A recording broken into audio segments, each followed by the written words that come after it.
So today I'm talking about the things that inspire me.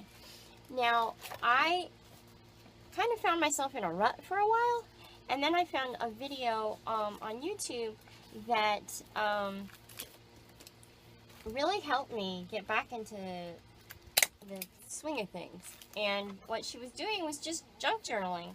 And I don't like the term. I really wish that it had a different term. But basically, it's getting a journal, and it can be any kind of journal. This one happens to be my favorite kind, which is a smash book.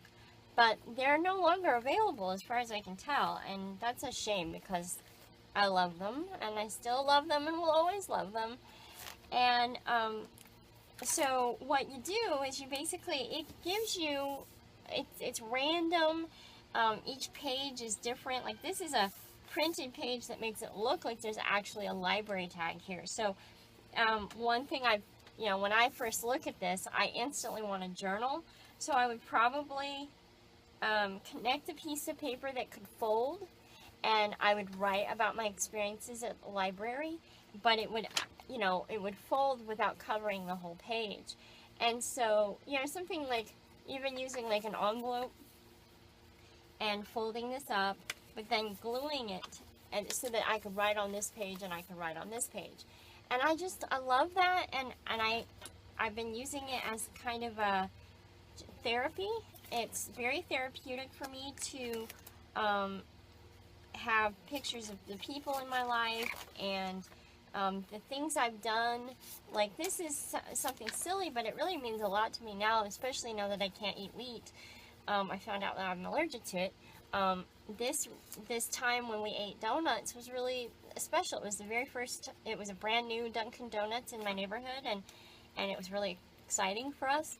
And so I saved the envelope, and now I can journal about it and then stick it in there. And another thing I could do, which is actually I would just use this one right here if it will fit, is from my paper pumpkin, and I would just write something inside of it.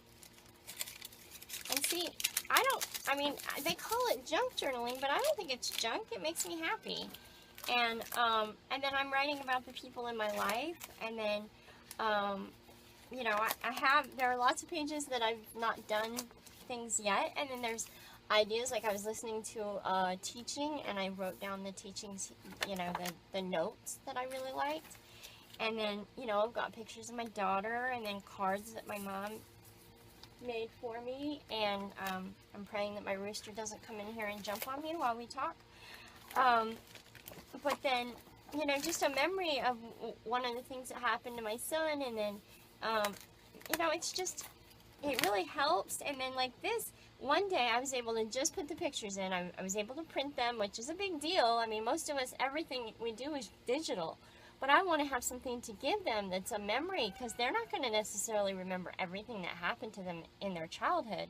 So it's kind of my job as a mom to be the memory keeper. And so I didn't have time to sit down and write about it, but now that I have more time, I can sit down and in the spaces write what I remember, and maybe even talk to them about what they remember about the memory.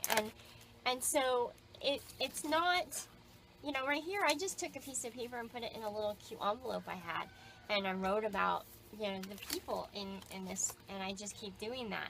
And it's a very I think it's important for us to do that. I think it's important for us to take the time to do that. And mainly this one has been kind of my journal of dealing with the loss of friends and family, and so I just writing about it and thinking about it, allowing myself to have the time to do that.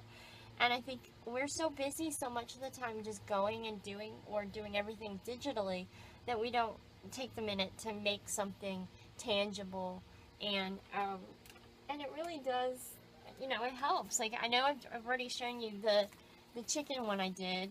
I have been journaling some of it when they were babies, our first batch of chickens, because once you have a first batch, they will always be your first batch. You'll never have another batch that will be your first batch. And then, and so it gives me there are days where I feel very creative and I want to do just the photo aspect with the embellishments, and then there are days where I just want to write, and so this is the time where I could sit down and write about, you know, taking selfies with chickens. It's just I think it's important to take the time to keep our memories, and you know, as we get older, it's something that if we don't keep up with, it can be really overwhelming.